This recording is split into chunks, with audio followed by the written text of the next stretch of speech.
کیا امام حسین رضی اللہ عنہ کی محبت صرف سینہ پیٹنے، زنجیر چلانے اور خون بہانے کا نام ہے، یا ان کے مشن کو سمجھنے اور اپنانے کا؟ کربلا میں کوئی ماتم نہیں ہوا تھا، وہاں تو اللہ کے دین کو بچانے کے لیے سجدہ تھا، قربانی تھی، صبر تھا اور حق پر ڈٹے رہنے کی عظیم مثال تھی۔ اگر ماتم ہی محبت کی علامت ہوتا تو حضرت زینب، حضرت سجاد اور اہل بیت قیامت تک روتے رہتے، لیکن انہوں نے صبر کیا، سجدہ کیا اور اللہ کے سامنے جھک گئے۔ الذین اذا اصابتهم مصیبۃ قالوا انا للہ وانا الیہ راجعون، کہ ان لوگوں پر جب کوئی مصیبت آتی ہے تو وہ یہ کہتے ہیں کہ اے اللہ ہم آپ ہی کے ہیں اور آپ ہی کے پاس پلٹ آئیں گے۔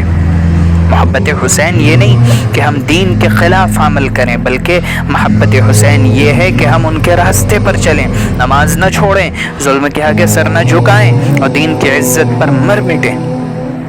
یاد رکھیں، محبت خرافات سے نہیں، اتباع سے ثابت ہوتی ہے۔